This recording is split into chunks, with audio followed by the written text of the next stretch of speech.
월세형 투자면 아파트보다 당연히 상가가 낫죠. 아파트는 기본적으로 실차익형 부동산이거든요. 월세형이 아니에요. 얘는 원래 태생이. 이 월세는 기본적으로 수익률이 고만고만하거든요. 뭐 웬만한 것들 3%, 4%, 정말 난다 긴다 하는 걸 찾으면 5%.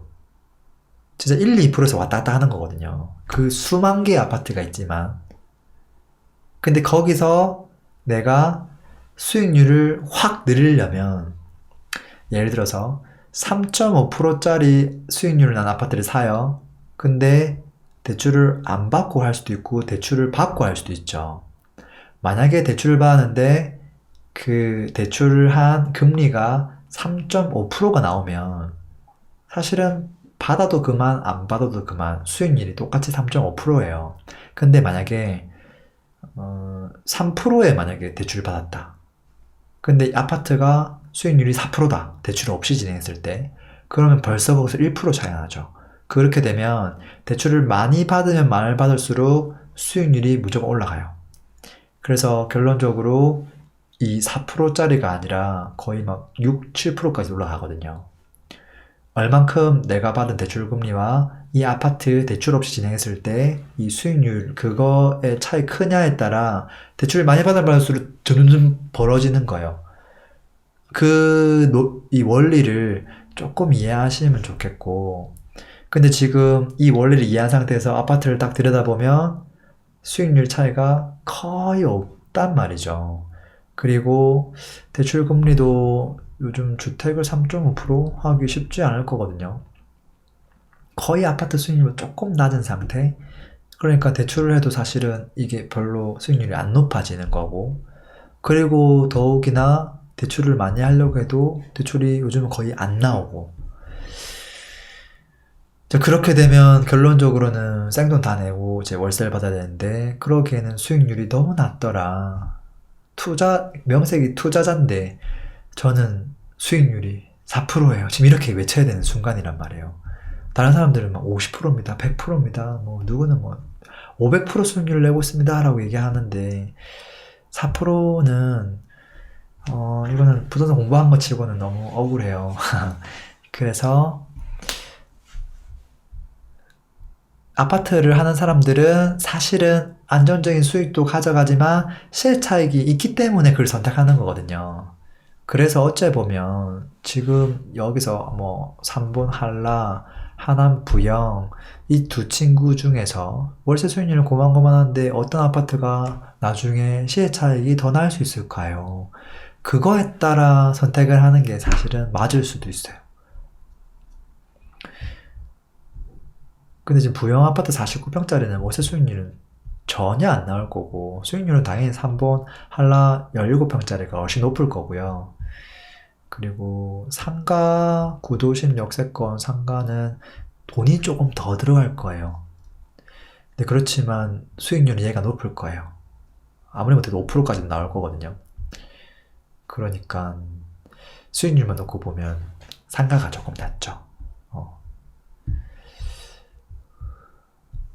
근데 이렇게 얘기해 놓으면 너무 또 고민되겠죠. 왜냐면 상가가 너무 많으니까. 또 거기서 어떻게 옥석을 가려야 될까요? 라고 하실 텐데, 그러면 제가 할 수 있는 이야기가 오늘 한 것처럼 동네별로 상권 조사를 하면 돼요. 하나 하고 하나 하고 하나 하고 하다 보면 그 동네 상권을 딱 알게 돼요. 다음번에 상권 한번 하면 되겠다. 그렇게 하도록 하죠. 일주일 내내 제 시간을 가진 적이 없습니다. 이제 이런 질문이 올라오기 시작하는구나. 시간 부자가 되는 방법은 직장을 그만두는 것밖에 없을까요? 그렇진 않죠. 중간 과정이 있죠. 당연히. 1 아니면 0이 아니거든요. 그 중간 과정은 항상 있어요. 모든 영역에 있어서. 근데 보통은 자꾸 1에서 0으로 가거나 0에서 1로 바로 가려고 하는데, 저 같은 경우는요, 제가 사용하는 시간들을 전부 다 가위질 하는 거예요. 일단 아무도 안 만나. 취미생활 아무것도 안 해. 그리고 가족 행사도 웬만하면 안 가. 친구들 결혼식, 모르겠어. 돈만 보내줘도 되잖아요. 얼마나 좋아요. 와서 밥도 안 먹고 돈만 많이 주면. 최대한 시간을 다른 곳에 안 쓰는 거죠. 철저하게. 그렇게 해서 시간을 한 덩어리를 만들어요. 한 덩어리를. 그러니까 회사 일 딱 빼고 나면 이게 막 조각 나 있는 시간이 아니라요. 요거 하고 나면 이만큼 시간 나고 요거 하다 보면 이만큼 시간 나는 게 아니라 덩어리로 시간을 만들어야 돼요. 그렇게 한 다음에 이 한 덩어리가 있어야 집중해서 뭔가 두세 시간씩 팍팍 해볼 수 있거든요. 그래서 직장 다니고 칼퇴근해서 6시부터 밤 1시까지 뭘로 채우면 좋을까? 저녁 간단하게 항상 먹으면 되는 거고요. 데이트도 그냥 적당히 하면 되는 거고요. 임장 데이트 하면 되고, 그리고 컴퓨터로 같이 카페에 앉아서 성품 데이트 하면 되는 거고요. 그리고 이제 재테크 토크 대화 나누면 되는 거고, 그렇게 해서 모든 일상이 다 내가 하고 싶은 녀석으로 만드는 게 좀 필요하죠. 그렇게 하면서 그 일을 내가 정말 좋아하는가 도 타진해 봐야 될 거고요. 그게 뭐 부동산이든 다른 것들 다 마찬가지일 거예요. 되게 재밌네.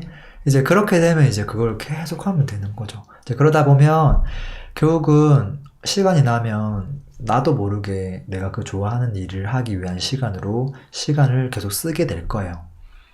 그렇게 하시면 자연스럽게 같은 직장인이지만 누구는 정말 바쁘고 지금 올리고당님은 한편으로는 시간이 꽤 되는데 라고 얘기할 수도 있을 거예요. 근데 그러다가 나중에 어느 정도 성과가 있으면 싹 바꿀 수도 있겠죠. 그렇게 단계별로 해보시면 좋겠어요. 그리고 상무지구 자체에 새 아파트가 그렇게 많지 않아서 어쨌든 얘가 또 계속 시세를 견인하는 역할을 할 녀석이거든요. 물론 뭐 시세 차익 보고 팔 수도 있는데 더 가져가도 무방하다고는 봐요. 광주라는 지역이 공급이 그렇게 과하거나 막 몰리는 지역이 잘 아니에요.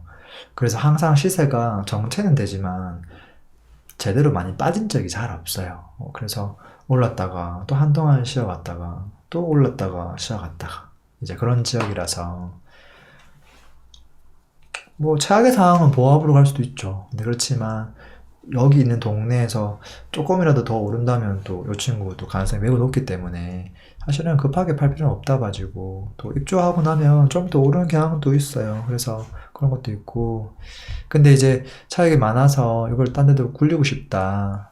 세금 문제가 뭐 문제가 안 된다면 상관없을 것 같은데 세금에서 또 많이 떼간다 그러면 또 2년 더 돌려야 될 것 같고 이건 조금 고민되겠는데요. 많이 오를 만큼 더 고민될 수도 있겠는데요. 하여튼 급할 필요는 없다 봐요. 여차하면 돌려도 무방하다. 청라 미래는 잘 됐으면 좋겠어요. 잘 됐으면 좋겠고 일단 청라가 더 나아가려면 송도가 또 더 나아가야 되는데 송도가 좀 또 주춤하거든요.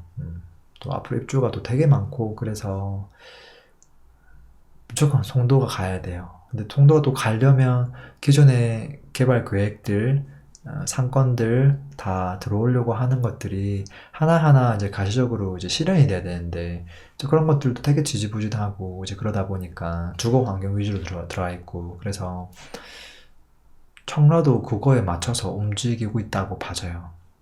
그렇지만 개인적으로는 지금보다 좀 더 할 수 있지 않을까. 근데 이제 막 찬물을 끼얹고 있는 게 검단과 그리고 제 3기 신도시 이제 이런 친구들로 인해서 원래는 갈 수 있는데 또 천천히 눌림당하는 이제 그런 양상들이 또 나오지 않을까.